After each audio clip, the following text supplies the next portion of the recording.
Welcome to beautiful small stories. Hi friends, నేను రమణి. ఈ వీడియోలో మనము మహర్షులు వేల సంవత్సరాలు లక్షల సంవత్సరాలు ఎలా బ్రతకగలిగారు, వేదాలను 4 భాగాలుగా చేసి ప్రజలకు అందించిన వేదవ్యాసుడు జన్మ రహస్యం. వేదవ్యాసుడు మహాభారతాన్ని ఎలా రాయగలిగాడు? టైం ట్రావెల్ చేశారు ధ్యానంలో. అతని ధ్యానంలో ఏమి కనిపించింది? మహాభారతం మొట్టమొదట చెప్పినది ఎవరు, విన్నది ఎవరు? మహాసర్పయాగం ఎవరు, ఎందుకు చేశారు? రామాయణాన్ని వాల్మీకి మహర్షి త్రేతాయుగంలో రచించగా మహాభారతాన్ని ద్వాపర యుగంలో వేదవ్యాసుల వారు రచించారు. రామాయణంలో కనిపించే సప్త ఋషులు బ్రహ్మర్షి విశ్వామిత్ర గారు, బ్రహ్మర్షి వశిష్ఠుల వారు, వీరందరూ కూడా ద్వాపర యుగంలో మహాభారతంలో మనకు కనిపిస్తారు. వారి గురించి మనము వింటాము. వారి సంభాషణలు కూడా జరిగాయి. అంటే త్రేతాయుగం నుంచి ద్వాపర యుగం వరకు వాళ్ళు బ్రతికి ఉన్నారనే కదా అర్థము. త్రేతాయుగం నుంచి ద్వాపర యుగం వరకు వారు ఎలా బ్రతకగలిగారు అన్ని వేల సంవత్సరాలు అంటే వాళ్ళు తపస్సు చేసి ధ్యానం చేసి సిద్ధులను పొందారు. అష్టసిద్ధులు అంటే ఇప్పుడు మనం అష్టసిద్ధుల గురించి తెలుసుకుందాము. అష్టసిద్ధులు అంటే సూపర్ న్యాచురల్ పవర్స్. ఈ ధ్యానము తపస్సు షట్ శత్రువులను జయించిన వారికి మాత్రమే సాధ్యమవుతాయి. అంటే కామ క్రోధ లోభ మోహ మద మాశ్చర్యాదులను జయించిన వారికి తపస్సు చేయడం ధ్యానం. ఋషులు తపస్సు చేసి సాధించే అష్టసిద్ధులు: 1 అణిమ, అణువు కన్నా చిన్నదిగా మారే శక్తి. 2 మహిమ, ఎంత పెద్దగా అయినా విశ్వమంతా అయినా పెరిగే శక్తి. 3 గరిమ, చెప్పలేనంత బరువు ఎక్కిపోవడం. 4 లఘిమ, గాలి కన్నా తేలికగా మారిపోవడం. 5 ప్రాప్తి, కోరుకున్న దానిని పొందగలగడం. 6 ప్రాకామ్యం, అవతలి వారు కోరుకున్నది ఇవ్వగలగడం. 7 ఈశిత్వం, ప్రతి దాని మీద అధికారం కలిగి ఉండే శక్తిని పొందగలగడం. 8 వశిత్వం, దేనినైనా ప్రకృతినైనా కూడా వశం చేసుకోగల శక్తి. జ్ఞానులు మహర్షులు తపస్సు చేసి సంపాదించిన ఈ అష్టసిద్ధుల పైన ఏమాత్రం మమకారం పెట్టుకోకుండా, సొంత ప్రయోజనాలకు కాకుండా దుష్ట శక్తులను అంతం చేయడానికి, ధర్మాన్ని న్యాయాన్ని కాపాడడానికి, విశ్వ రక్షణ లోక కళ్యాణం కోసం మహర్షులు ఈ అష్టసిద్ధులను ఉపయోగిస్తారు. ఇప్పుడు మహాభారతం గురించి తెలుసుకుందామా? మహాభారతాన్ని రచించినది వేదవ్యాసుల వారు. చిందరవందరగా ఉన్న వేదాలను క్రమబద్ధీకరించి 4 భాగాలుగా విభజించి సులువుగా ప్రజలకు అర్థమయ్యే విధంగా ఋగ్వేదము, సామవేదము, యజుర్వేదము, అథర్వణ వేదముగా ప్రజలకు అందించిన వాడు వేదవ్యాసుడు. కాబట్టి ఆయన వేదవ్యాసుడు అయ్యాడు. 3 సంవత్సరాలు రచించగలిగే భారతాన్ని, మహాభారతాన్ని ఎలా రచించగలిగారు? వీరెవరు పుట్టక ముందే ఆయన భవిష్యత్తును చూసి, భవిష్యత్తులో జరగబోయేది చూసి ఆయన ఎలా రచించగలిగారు? అవే అష్టసిద్ధుల వలన, తపశ్శక్తి వలన. అందుకే వారిని మహర్షులు అన్నారు. వేదవ్యాసుల వారి జన్మ వృత్తాంతం తెలుసుకుందామా? వేదవ్యాసుల వారు తండ్రి పరాశుర మహర్షి, తల్లి సత్యవతి. మహర్షులందరూ త్రికాలజ్ఞులు. 3 కాలాల్లో ఏమి జరిగేది వారు ఒకే కాలంలో ఒకే సమయంలో తెలుసుకోగలుగుతారు, చూడగలుగుతారు.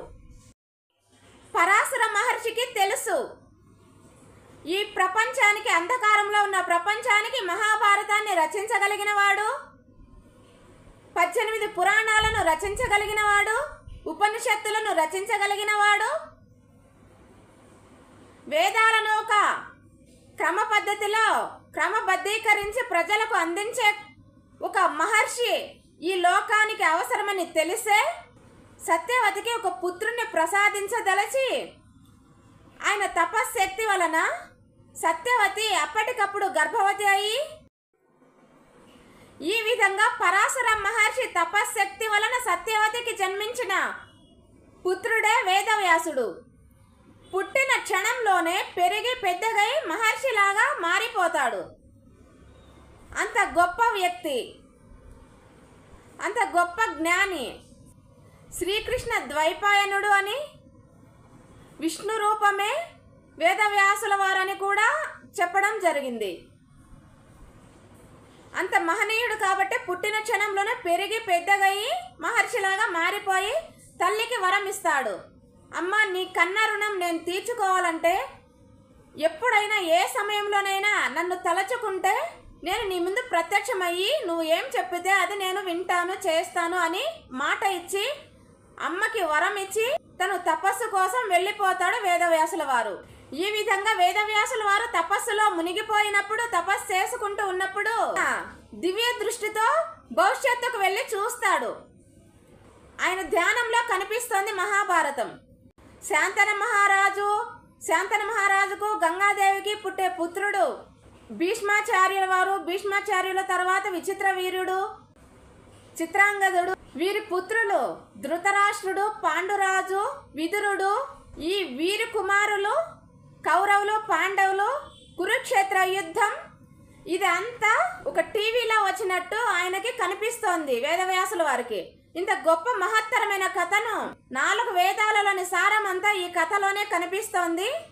ఈ కథను ఖచ్చితంగా ప్రజలకు అందివ్వాలి అని నేను చూస్తూ ఉన్నప్పుడు చెప్పగలను, కానీ రాయడానికి ఒకరు కావాలి కదా అని మూషికాసురునితో యుద్ధం చేసి తన వాహనంగా మార్చుకున్న గణపతి యొక్క శక్తి సామర్థ్యాలు, మన వినాయకుని యొక్క శక్తి సామర్థ్యాలు తెలుసుకున్న వేదవ్యాసుల వారు గణపతి స్వామిని ప్రార్థించారు. నేను చెప్తూ ఉంటే మీరు రాయండి స్వామి, ఈ మహాభారతం ప్రజలకు చాలా అవసరము అని. అలాగే వీరి ఇద్దరు ఒప్పందం చేసుకొని 3 సంవత్సరాలు రాస్తారు ఈ మహాభారత కథను. వేదవ్యాసుల వారు చెప్పడం ఆపలేదు, గణపతి స్వామి వారు రాయడం ఆపలేదు 3 సంవత్సరాల వరకు. ఇలా వేదవ్యాసుల వారు మహాభారతాన్ని రచించడం జరిగింది. ఈ విధంగా 3 సంవత్సరాలు గణపతి స్వామి వేదవ్యాసుల వారు రచించిన మహాభారతం ప్రజలందరికీ ఎప్పుడు తెలిసింది, ఎలా తెలిసింది? వారు రాసి ఒక చోట ఉంచి ఉంటారు భద్రంగా. ఆ కథ అంతా ప్రజలకు ఎలా తెలుస్తుంది? అదే ఇప్పుడు మనం చెప్పుకుందాం. మహాభారత యుద్ధం లేదా కురుక్షేత్ర యుద్ధం. ఈ కురుక్షేత్ర యుద్ధంలో కౌరవుల సైన్యాన్ని, కౌరవుల వారసులు ఒక్కరు కూడా మిగలకుండా పాండవులు సంహరిస్తారు కౌరవులను.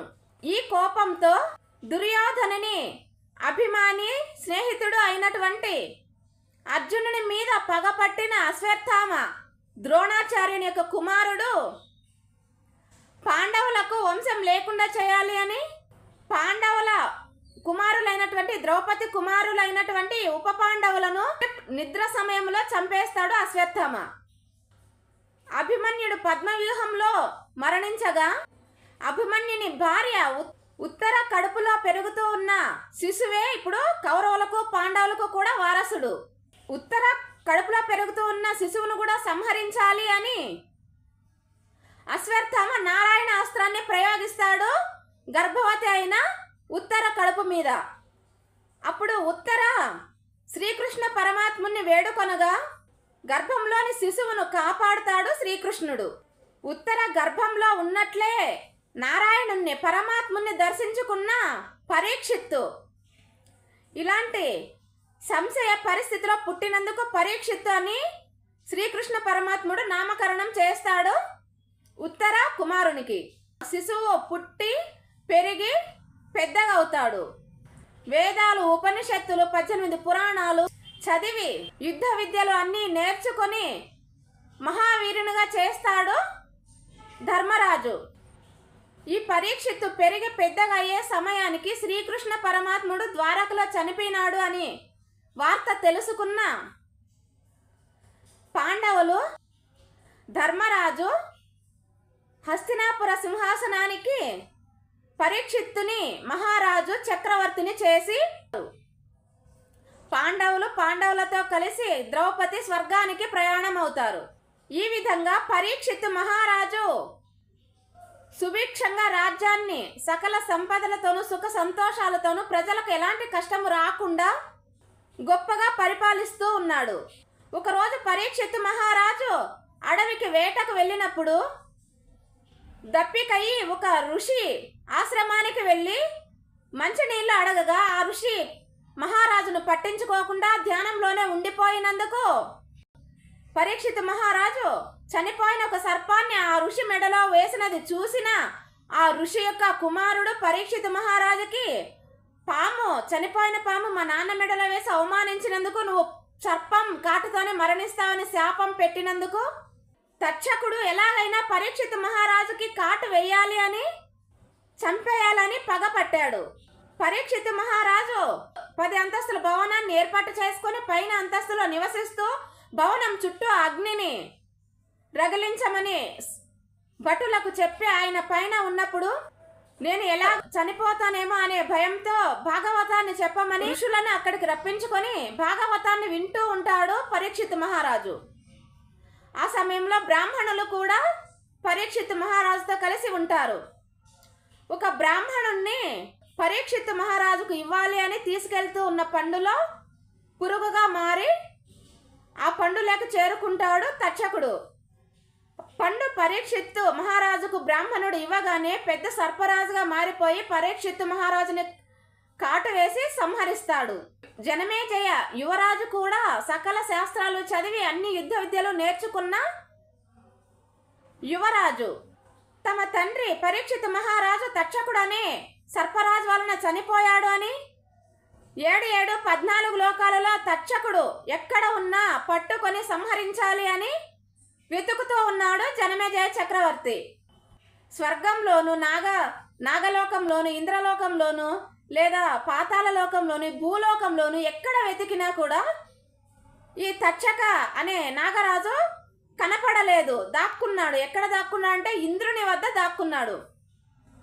పరీక్షిత్తు మహారాజును సంహరించినందుకు పరీక్షిత్తు మహారాజు యొక్క కుమారుడు జనమేజయ చక్రవర్తి నన్ను సంహరిస్తున్నాడు, సంహరించడానికి వెతుకుతూ ఉన్నాడు అని దేవేంద్రుణ్ణి ఆశ్రయం కోరుతాడు తక్షకుడు. దేవేంద్రుడు ఆశ్రయం ఇవ్వగా క్షేమంగా దేవేంద్రుని దగ్గర ఉన్నాడు తక్షకుడు.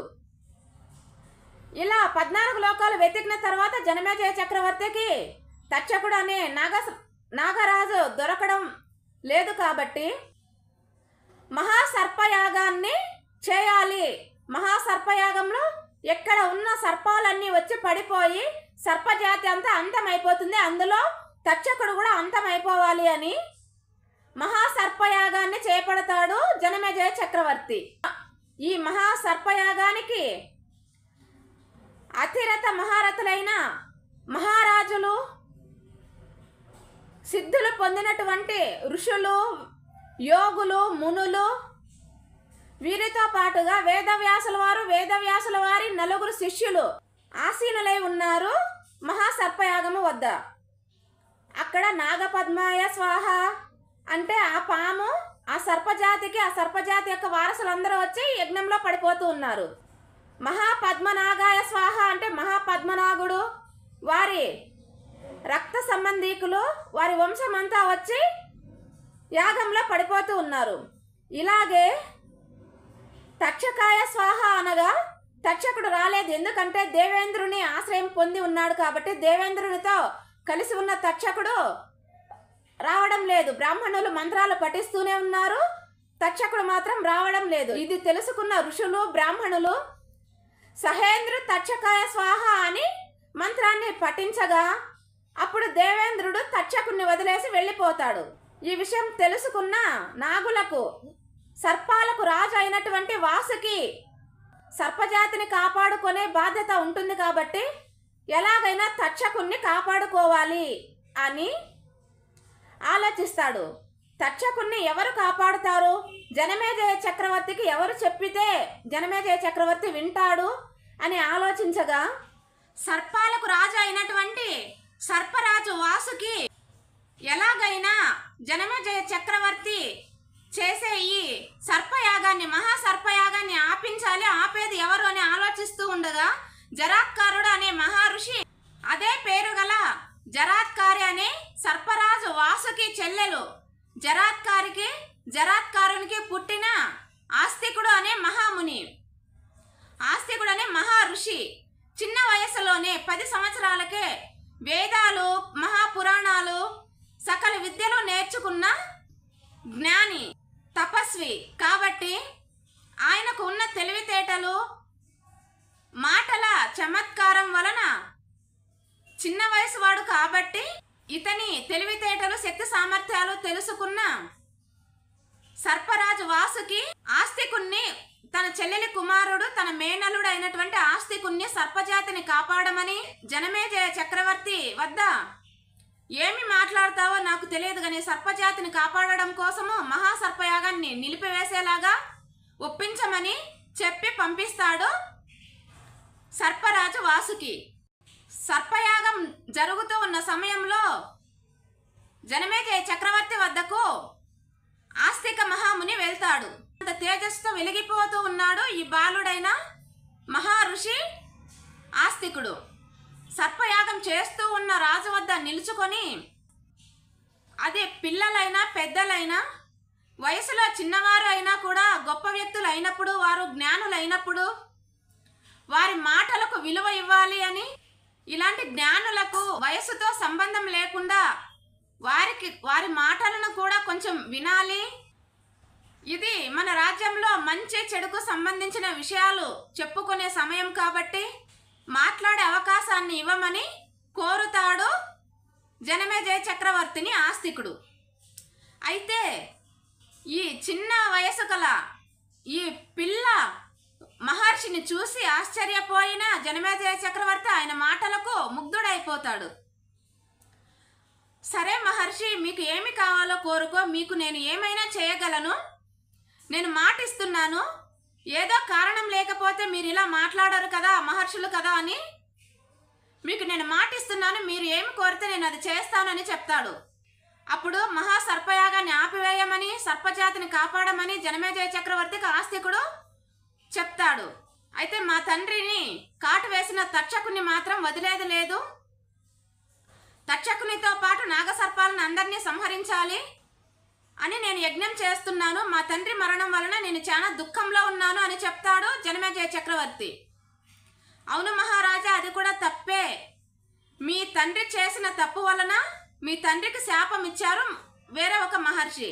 అందుకోసం పాము కాటు వలన చనిపోతావని శాపం వలన తక్షకుడని సర్పం కాటు వలన మీ నాన్న చనిపోయాడు.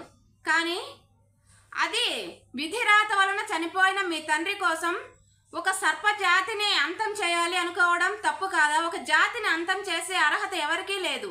ఈ విషయంలో అన్ని ప్రాణులకు సమానమైన హక్కు ఉంది బ్రతకడానికి.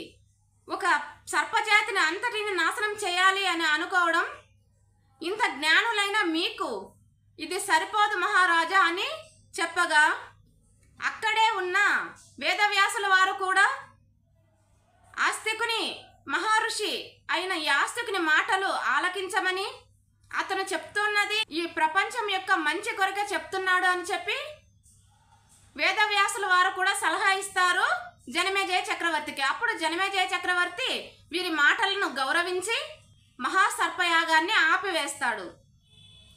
ఈ శుభ సందర్భంలో వేదవ్యాసుల వారు ఆస్తికునికి వరం ఇస్తాడు. ఆస్తిక మహాముని పేరు మీద కొన్ని మంత్రాలను చెప్పి, ఈ మంత్రాలు పఠిస్తే నాగజాతిని కాపాడిన ఈ ఆస్తికుని పేరు మీద మంత్రాలను పఠించిన వారికి ఎలాంటి ప్రాణిహాని కూడా ఉండదు, నాగ సర్పాల యొక్క విషం కూడా పనిచేయదు ఆస్తిక మహాముని మంత్రాలు చదివితే అని వరం ఇస్తాడు ఆస్తికునికి వేదవ్యాసుల వారు. ఈ శుభ సమయంలో జనమేజయ చక్రవర్తి వేదవ్యాసుల వారిని కోరుతాడు. మా పూర్వీకులైన శాంతన మహారాజు, ధృతరాష్ట్రుడు, పాండురాజు, కౌరవులు, పాండవులు, భీష్మాచార్యుడు, ద్రోణాచార్యుడు ఈ పుణ్యమూర్తుల పుణ్యకథ అయిన మహాభారతాన్ని కురుక్షేత్ర యుద్ధం వరకు వివరించమని జనమేజయ చక్రవర్తి వేదవ్యాస మహర్షిని కోరుతాడు. అప్పుడు వేదవ్యాసుల వారు, అన్ని లోకాలలోనూ నా శిష్యులను నియమించాను ఈ మహత్తరమైన భారత కథను చెప్పడానికి. ఈ కథను భూలోకంలో చెప్పడానికి జనమేజయ చక్రవర్తికి ఈ కథను చెప్పడానికి వైశంపాయుడిని నియమించి వ్యాసుడు వెళ్ళిపోతాడు. భూమిపైన మొట్టమొదటిసారి జనమేజయ మహారాజుకు వైశంపాయనుడు మహాభారత కథను వివరిస్తాడు. ఫ్రెండ్స్, ఈ వీడియో మీకు నచ్చినట్లయితే please like, share and subscribe. అలాగే ఈ వీడియోలో మీకు నచ్చిన అంశం ఏది, నచ్చని అంశం ఏది, ఏమైనా సలహాలు సూచనలు ఉంటే ఇవ్వచ్చు. ఎందుకంటే సనాతన ధర్మం, మన మహాభారతం, రామాయణము అది మన ఇతిహాసాలు, అంటే జరిగినవి, మన చరిత్ర, మన భారతదేశ గొప్ప చరిత్ర. కాబట్టి ఖచ్చితంగా మీరు మీ అభిప్రాయాలను తెలియచేయండి ఫ్రెండ్స్. Okay friends.